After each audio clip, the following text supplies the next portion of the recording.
गोविंद देशिकम उपास्य शिराय भक्त्याम तस्मिन् सिदे निजमाहिम्नि विदेह मुक्त्याम अद्वैत्य भाष्यम उपकल्प दिशो विजीत्याम कांचीपुरे स्थितम अवापसा शंकराय वृत्तिस्मृति पुराणानाम आलयम करुणालयम नमामि भगवत्पाद शंकरम लोकशंकरम अपार करुणा सिंधुम ज्ञानतम शांतरूपिणम श्री चंद्रशेखर गुरुम प्रणमामि मुदान्वहम् सदाशिव समारंभां शंकराचार्य मध्यमाम् अस्मदाचार्य पर्यन्तां वन्दे गुरु परंपरा.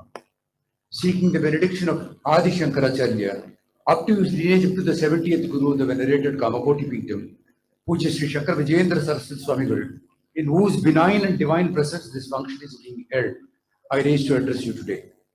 It gives me great pleasure to welcome you all to this pleasant and solemn function organized this evening, being the function to release the 7 volumes of the original Devathin Kural based on the discourses of the Mahaswami of Kanchi, rendered over 5 decades from 1932, originally in Tamil, which has ultimately seen the light of the day in Telugu as Devuni Swaram. We should be eternally grateful to Ra Ganapati, who had painstakingly taken down every discourse of the Mahaswami by hand, then went to him every night and settled with him whether he has recorded it correctly. And it was that Bhagid Prayatnam which resulted in those 7 volumes of Devathin Kural that was brought out as an original transcript of all that the Mahaswami said over those 50 years.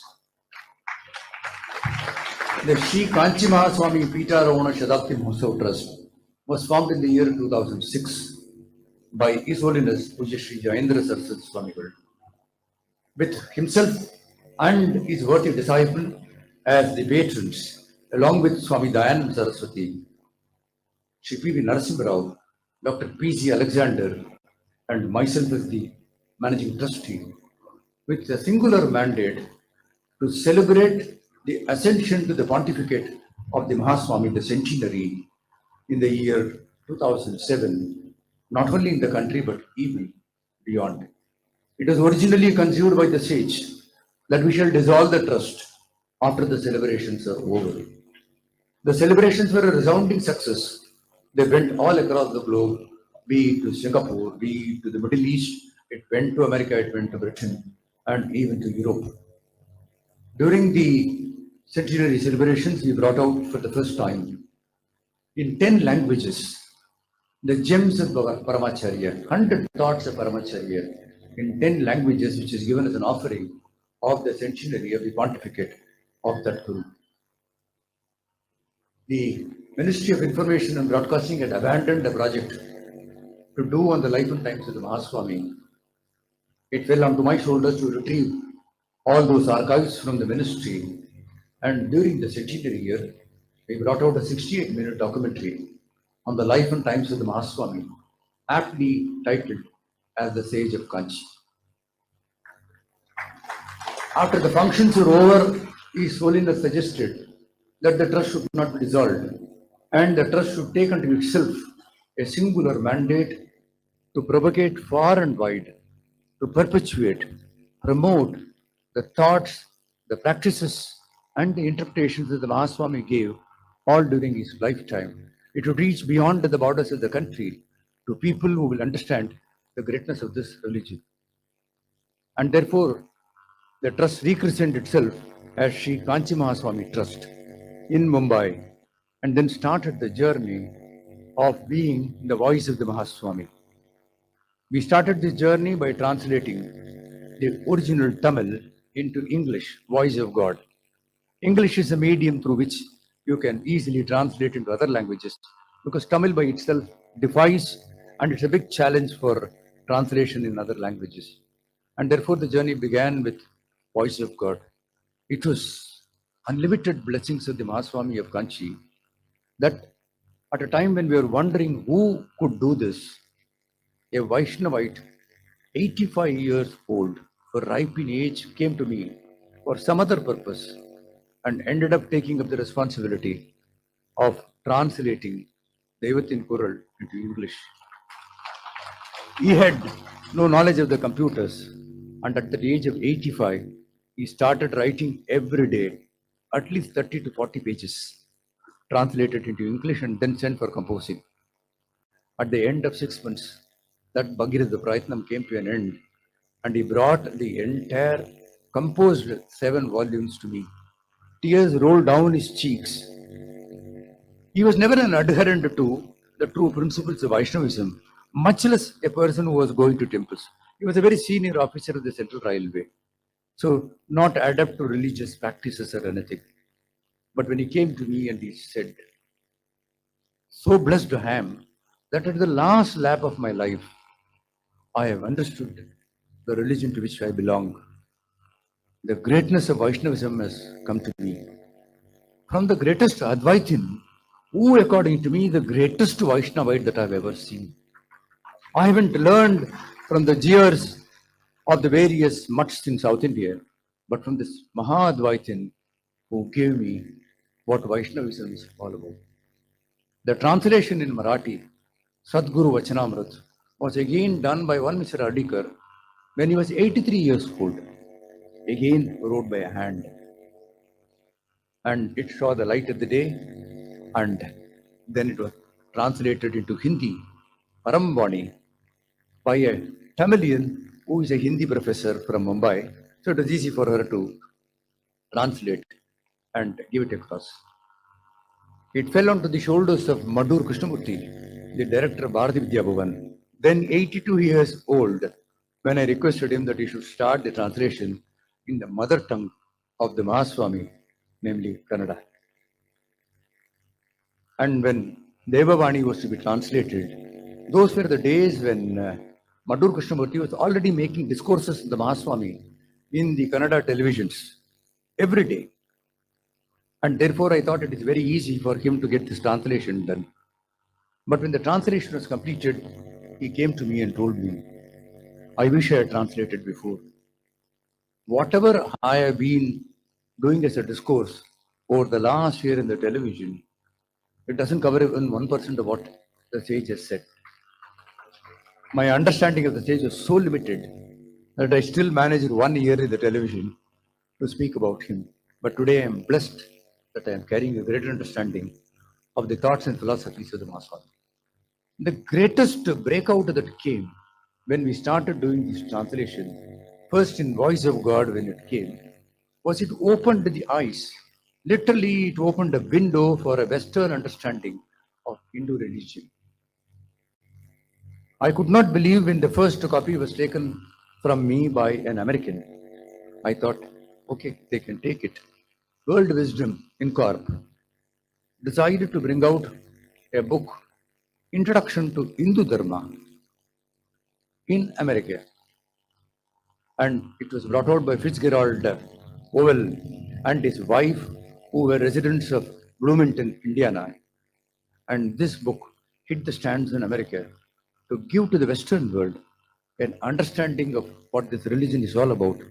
The original dismissal that they had of a religion of 33 crore gods and of rituals and practices which are obsolete and have no relevance to modern times.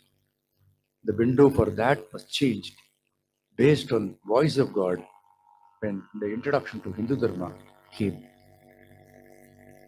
Sergian Emily Demetrian was a Dutch by birth, a French by practice and profession because he stayed in Paris for a very, very long time. And once when he came to Tiruvannamalai, he had an occasion to come and have the first darshan of the Mahaswami of Kanchi. Such was the brilliance of the radiance that came out of the sage that Demetran started coming again and again to India, to Kanchipuram, to have darshan of the Mahaswami. He used to sit in one corner of the mutt, just watching him doing the pujas or just watching him speaking to people. But he was making copious notes by himself. All notes were being done by him. With the demise of the Mahaswami, he moved to Arunachala, Tiruvannamalai. And then he decided that he shall now record for the Western world the greatness of the sage. So he brought out the sage with the eyes of light, both in French and English. And again, to the French audience, he brought out a greater understanding of the sage of Kanchi. Sankaku Maeda, who was a friend of mine from Japan, has now undertaken the translation in Japanese of Voice of God. He is also past 80, so I am sure God will give him longevity to complete this project. On an occasion like this, it is but natural to go down the memory lane as to how an ordinary Voisala community, Kannadiga Brahmin boy, from an obscure village of Vilupuram in Tamil Nadu, graduated to become one of the tallest saints of this country. During a century-long sojourn in this universe, he walked the length and breadth of this country, spreading goodwill and compassion all around. Like the lighthouse that beats no drum and sounds no gong, and yet to the mariner in the distant sea were to experience its friendly light, so too was the sage of Kanchi.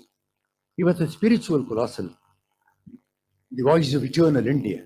This master of masters was like a lambent light who rekindled the spirit of the nation and brought forth a renaissance in many fields of religion, thought, and process. He taught mankind, despite the advances in science and technology, groping in the dark as to how to journey to a higher destiny and attain Atma Swaraj, freedom of the mind. He shed his mortal coil on the 8th of January 1994. It is 28 years since the Mahaswami moved from the seen to the unseen. I have been repeating in all platforms that he is more relevant today than he was during his living times. We still hear the divinity of his voice and the infinitude of his presence. In its own unobtrusive way, the Kamakoti Peetam symbolizes the true spirit of Hinduism, tolerant, non-dietetic than most other faiths in the world. With its aura, credibility, and authority, gained over 87 years of the pontificate of this Peetam, the Mahaswami was, of course, at the center of the cultural renaissance, the religious renaissance of the country in the 20th century. If we are meeting today using the medium of the book release to pay encomiums to him, I believe it is immaterial to him today as it was during his living times. He was far beyond honors, titles, and accolades, and we mortals were ever in need of honoring him as a way of symbolizing the reality that the sage represented for us.